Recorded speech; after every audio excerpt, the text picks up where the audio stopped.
Welcome, everybody. Welcome to our success story show. Today, we're thrilled to have an expert in communication skill. She's an international speaker, international coach, and we're going to learn today, thanks to her, because she's going to be sharing some strategies, tips on how we can improve our communication skills, how we can perhaps improve, if you were a presenter, speaker, or coach, how we can improve our approach. So we're going to learn all the secrets today, but also we're going to be learning more about my guest, her success story. We're going to be learning also about how she started, how she became successful in what she does.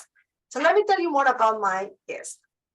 She is an entrepreneur and business professional, like I said before, expert in communication skills, and become empowered so they can grow their business and transform lives. With decades of experience working with people from all walks of life to overcome their fears of public speaking, which is very important, she's now helping business put their business into the spotlight by mastering their presentation skills and eradicate the public speaking jitters, what is very important, even for people like me that speak English is the second language. So we have to improve all the time our communication skills. Perfect. The public speaking is very important, like how we can approach when we do a presentation, when we are even, if you are a business person and not necessarily focus on speaking engagement, but you do sometimes presentations or when you want to present some specific projects to your clients, how you can do this. So this is important. This is a very important topic, but let me welcome our special guest, Sabine. Welcome, Sabine.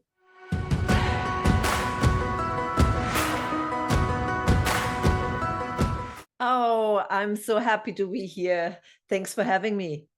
I'm so happy to have you as well. I was very excited when I met you in person in Tampa. That was the first time actually that we met in person, and I was very happy to see that you were one of our featured speakers, keynote speakers.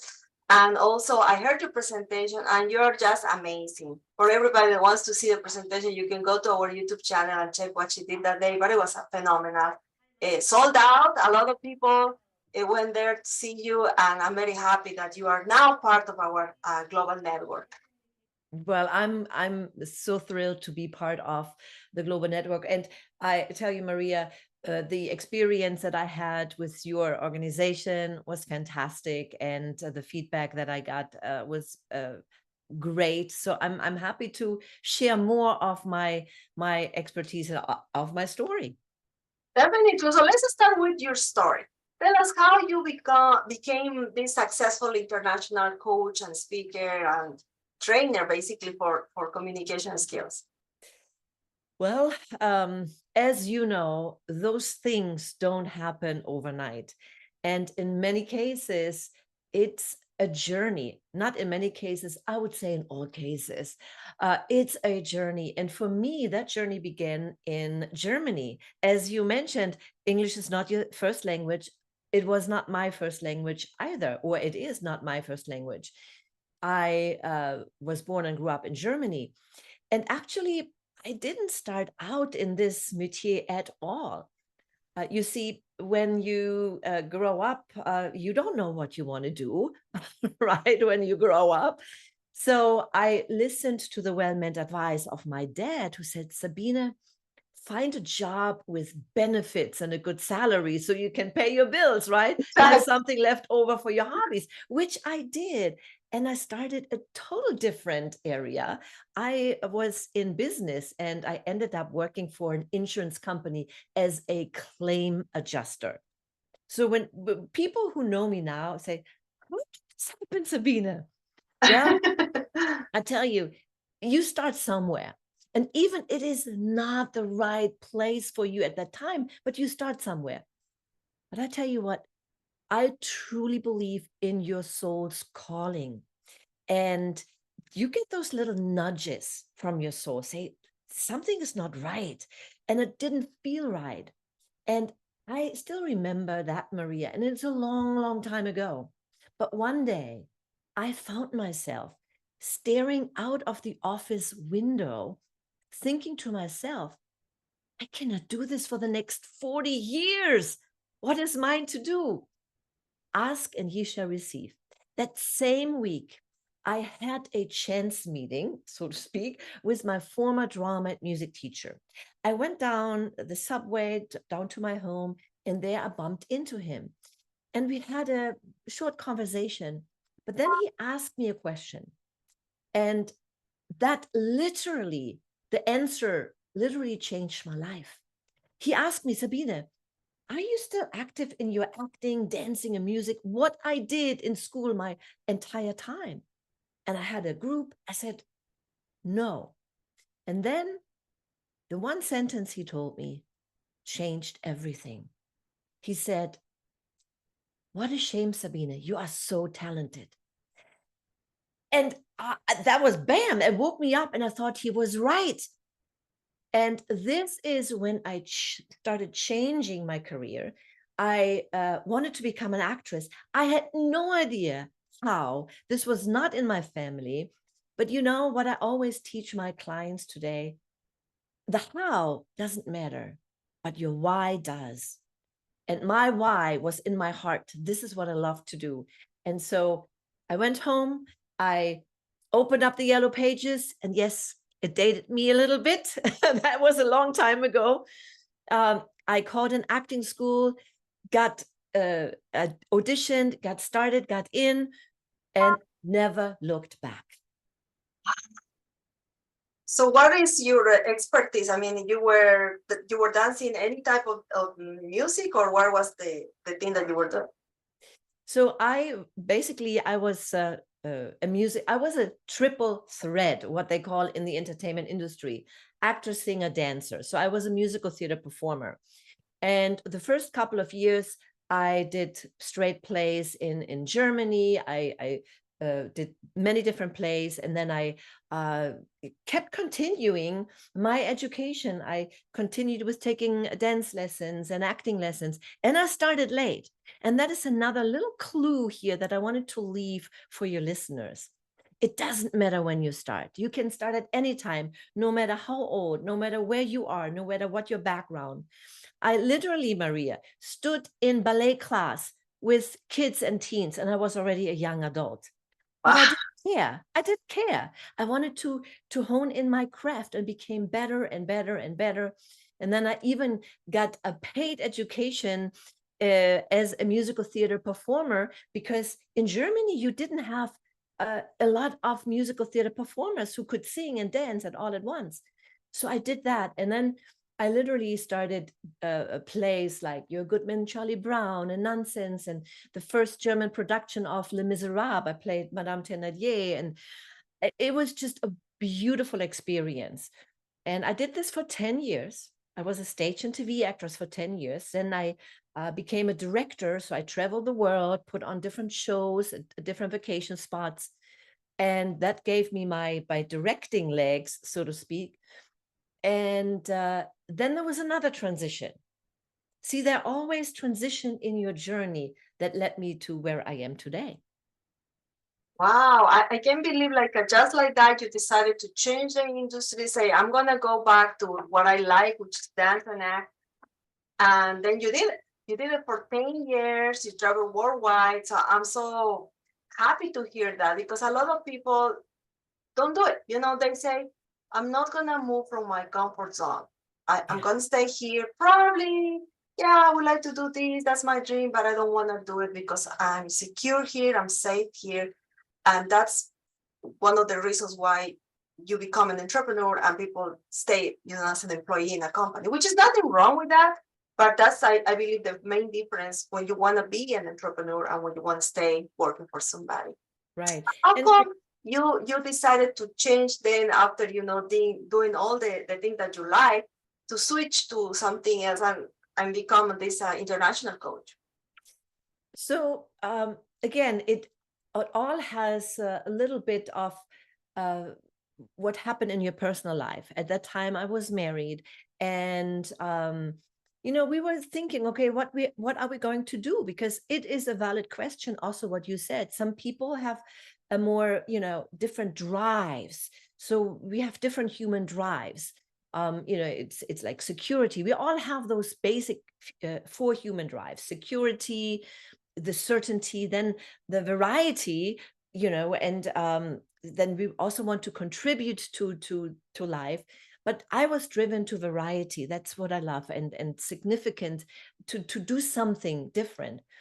So my mother passed away 35 years ago, and that was really a driver for me to say, okay, I'm ready to move on, to move to a new country and even a new continent, totally something different. My husband is American. So we said, all right, let's settle down and let's start our own business to pass on the passion for the performing arts that we have to a new generation. So we moved to Virginia, and that's where we started our school, a performing arts school. And I had that school for 27 years, actually, um, before I decided, okay, there was another change. But during that time, what I've learned there, not only was I able to use my business experiences that I have, see, there's always a reason why you do something in life. But another thing that I learned is I was teaching more than just acting, dancing, and singing skills. I taught life lessons. I gave people hope. I gave children, teens, and adults an outlet. And I gave them permission to do what they love. And all of that actually then led into the next stage where I started helping aspiring actors to get their start in the entertainment industry. So I auditioned, I got them prepared, and then got them in front of agents and casting directors. But here's one thing, Maria, and that's maybe another one of those things that the listeners that are listening right now about what is success, because that's your show, Success Stories. And I asked myself that as well when I saw some of the performers became successful and some not. What is the difference? They're equally talented. And that's when I realized talent is only 20%. 80% is your mindset, your attitude, the actions that you take. And that led me to write my first book, Secrets on How to Succeed in Showbiz. And basically what I did is the very first part was all about the right attitude, the mindset, setting the right goals and creating a plan. And then the last part is like resources in acting and agencies and how to do your headshots and whatnot. But all of that I did not to become a bestseller. That was not my motivation, but to leave something behind for my actors so that they have something. Like it started as a workbook and then it turned into a book that I then also had on Amazon. Wow, amazing. I'm so um, happy to have you in the show because what you're telling me is a really true story. Like you move from one stage in your life to another stage, but you never stop doing what you like because you never were forced to do something that you don't like. And that's unbelievable. But what you said about success is so powerful. You're right. There's a lot of people smart. But what is the difference? Why people succeed and why other people don't? And probably the ones that don't succeed have better ideas. But why they do it? What you just said is so important. Write it down, guys. We need to start taking notes here. And how come you moved from Virginia to Tampa? Well, yeah, see, it's all a journey. So when I started writing my first book, then I started the speaking career. So, I did this while I still had my business. So I also realized music is a very powerful tool.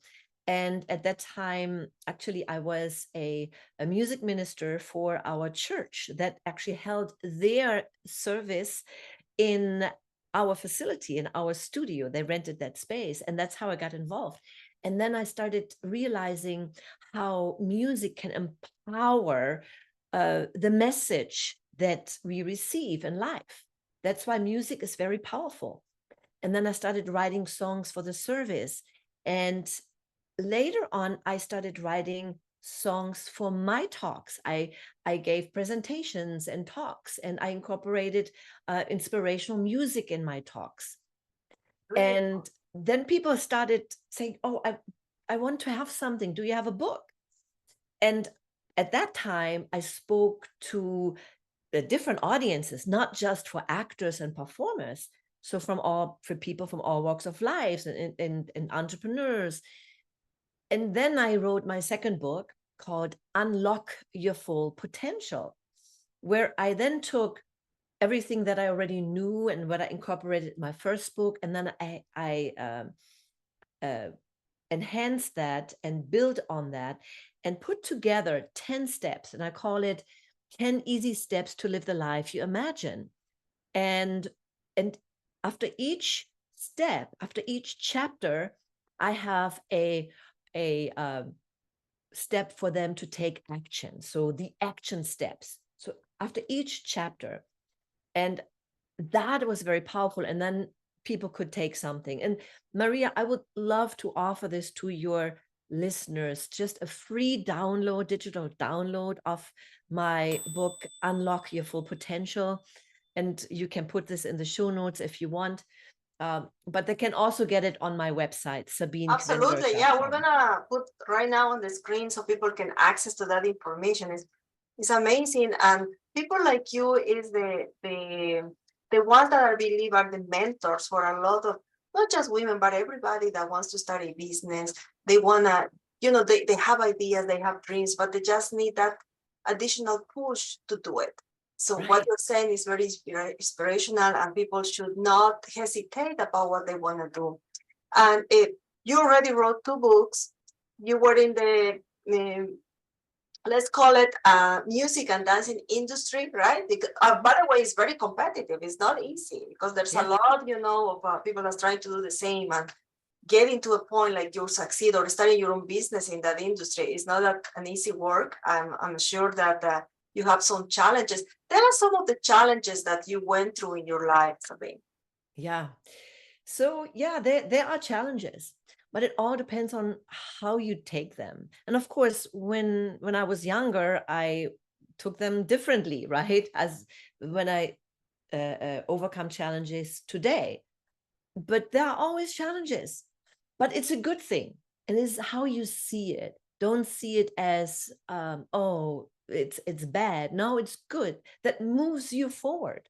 My first challenge, like I not being happy, then the challenge of making it successful in this industry. My challenge was I wasn't a good dancer when I started. I was 19 when I started dancing.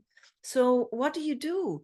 You need to progress. And that's one of the success um, steps that you have to take is become a lifelong learner, right?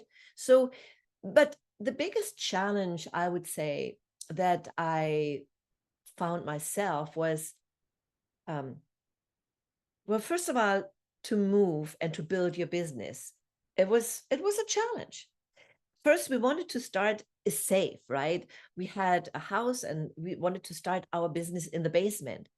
And then we said, no, you can't do this. It's not code, right? You cannot do this. So that was the first challenge. How can we do that? Then we had to find a building, and we were not experienced in that. So all the mistakes we did, right? From the name that you put on the buildings, how can we Studio of the Performing Arts? We only have so many letters.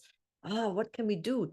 And we ended up doing Studio PA, like for performing arts, PA. But PA is also Pennsylvania. PA is whatever, right? So studio, is it a photo studio? So those little things, we could have said dance or acting or whatever, and people knew exactly who we were. Those are those little challenges, and you learn throughout. But the biggest challenge that I had, and I wanted to share this with you. I'm an open book because I truly believe if you only share, oh wow, she had it easy, all those, yeah. No, I did not. There was one time during my business life in Virginia where we expanded to a second location. And we bought another property, another location, basically in a strip mall.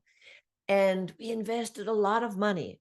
And when you have a brick and mortar business, it's hard to begin to just building it out. A studio is expensive, 50,000, 60, 80, 100,000.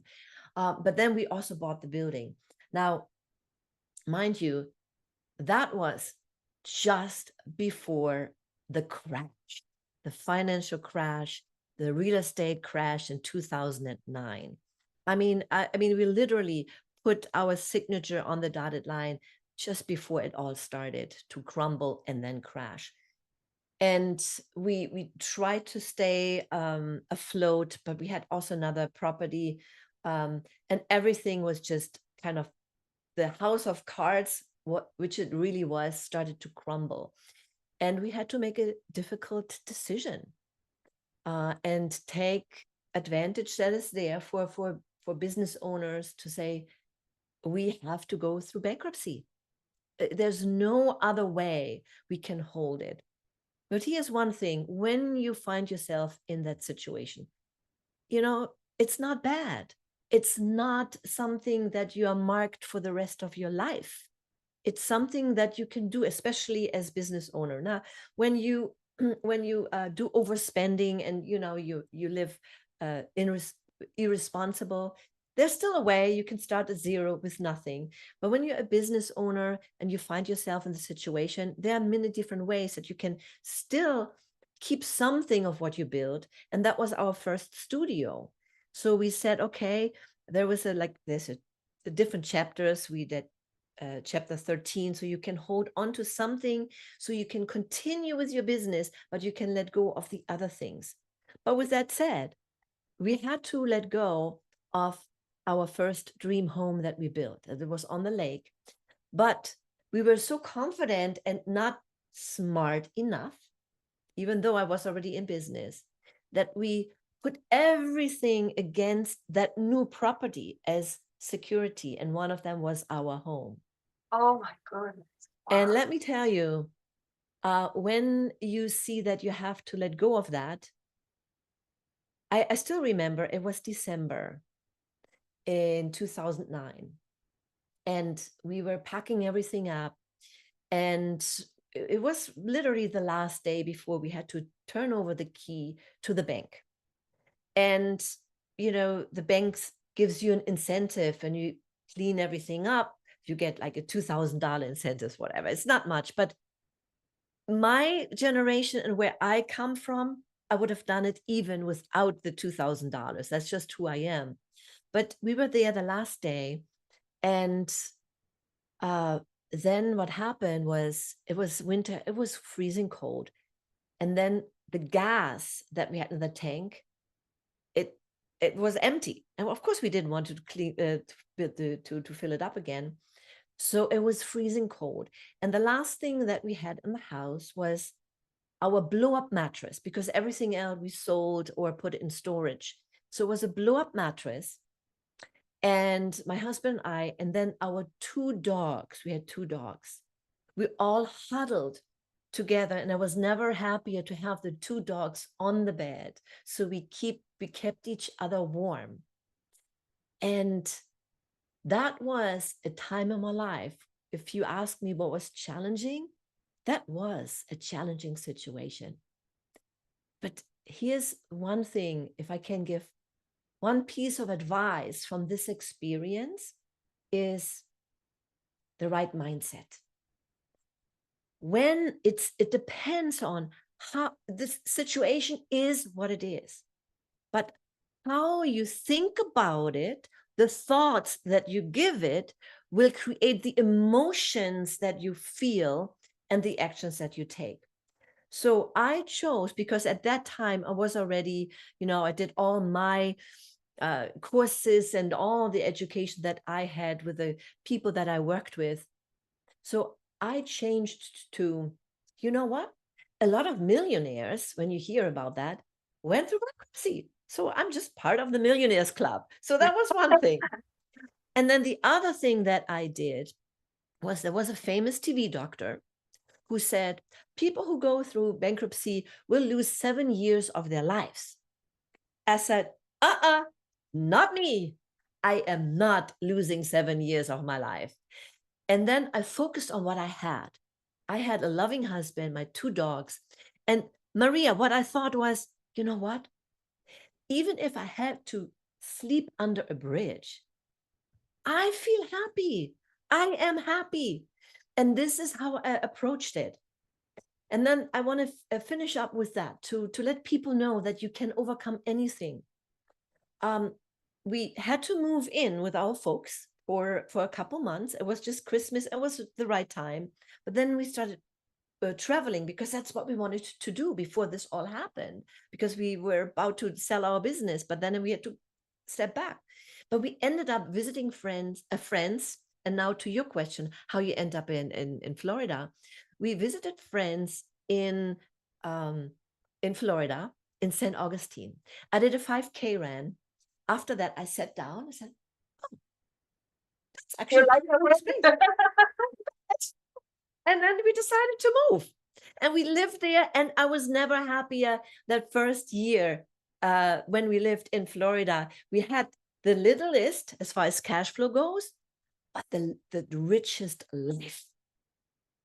Beautiful, beautifully. You know what you're saying is that I can recap 2 important things on your story, the challenges that you went through, especially the last one, that you always had your husband with you. It is like no matter how difficult life is for you, but you have there your husband that has been supporting you always. And that is very important, because you know that you can trust him, he can trust you, and you were building together regardless of circumstances. And the second thing, which is one of the most important things, is like you said, the mindset. You were programmed to say, I'm not going to fail. I'm not going to, give up. I'm going to keep trying.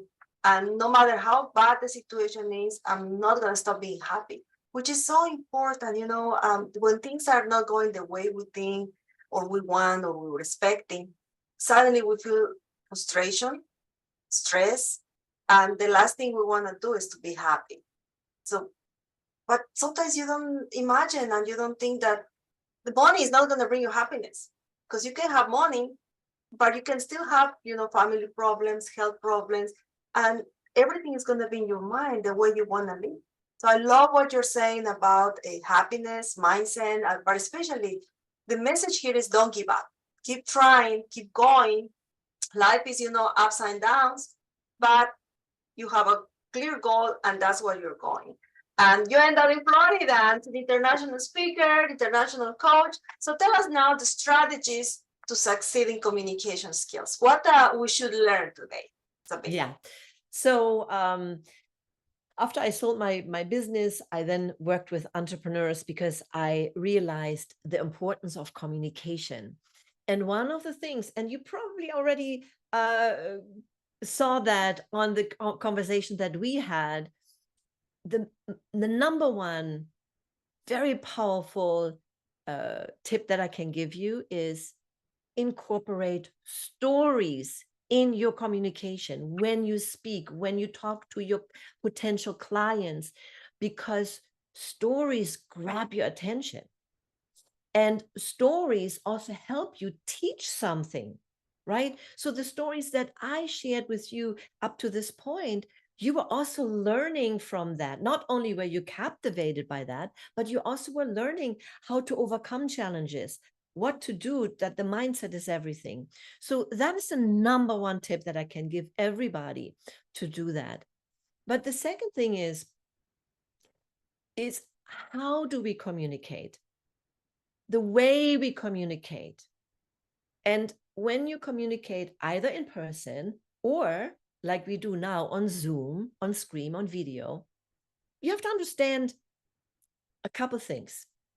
Number one, when you talk to someone, don't talk to them. Have like a conversation, like what we have. But then also the way you say it. Vocal variety. So here is tip number 2. Vocal variety, very important. Don't don't speak too fast that nobody can understand you. When you're very nervous, you speak very slowly, then you're swallowing words, right? And I hear this often, said, especially when you teach something or you want to bring something across, then people, what did you just say? You have to also make a moderate tempo, have pauses in between so people can digest. Another thing is in vocal variety is don't be too monotone. It's like a melody, it's like singing, right? When we have a happy song, it goes up. And when we have a little bit sad song, it goes down. So this is the same thing with speaking. Make it interesting.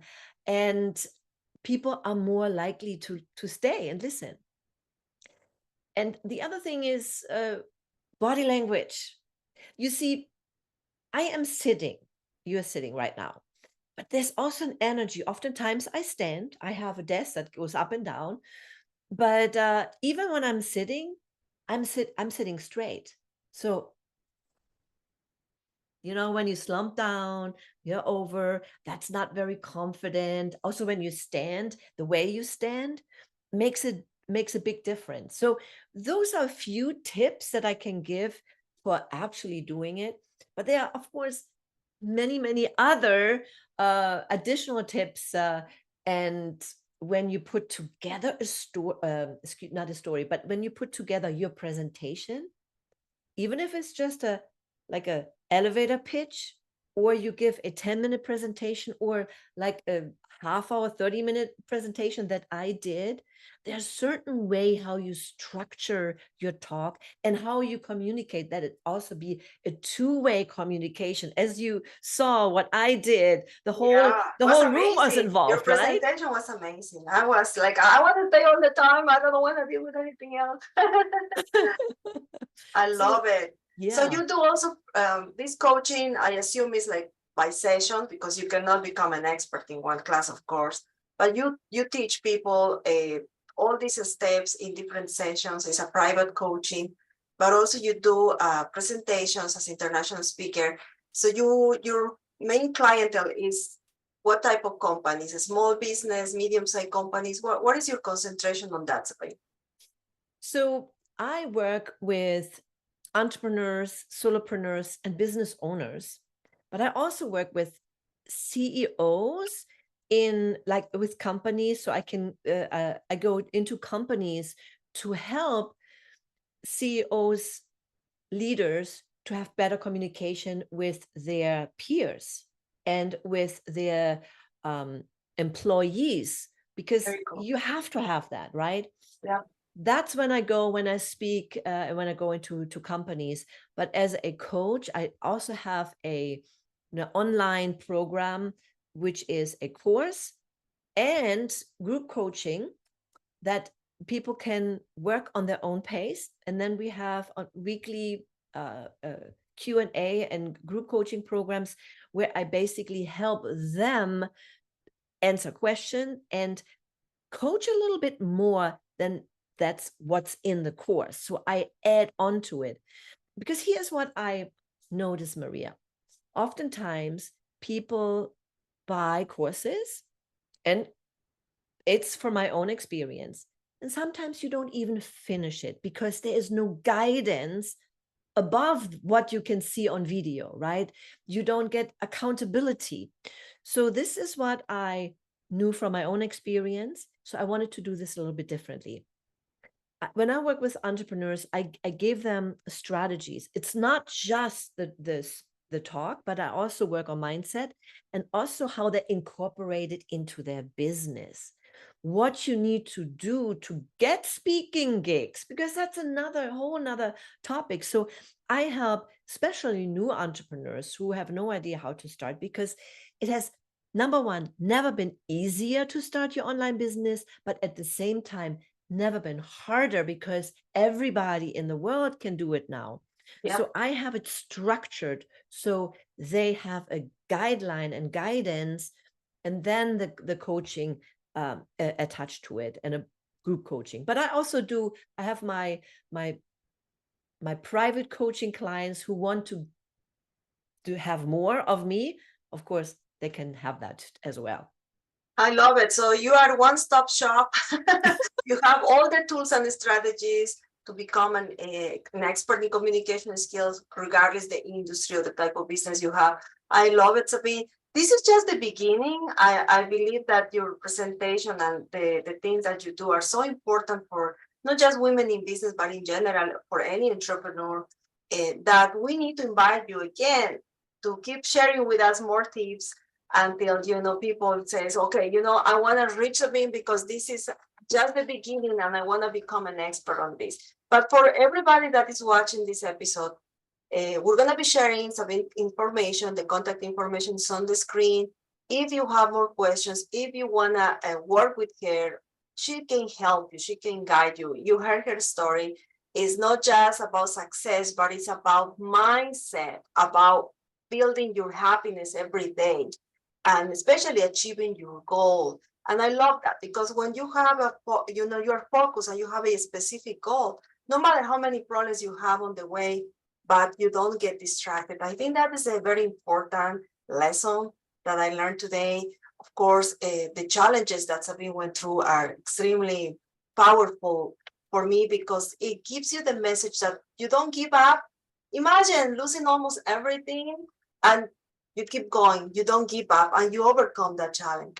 So that's amazing, Sabina. I'm very proud to have you on the show. I'm very proud to have you as a part of our Women in Business Network. And like I said before, we're going to have you on the show in the future.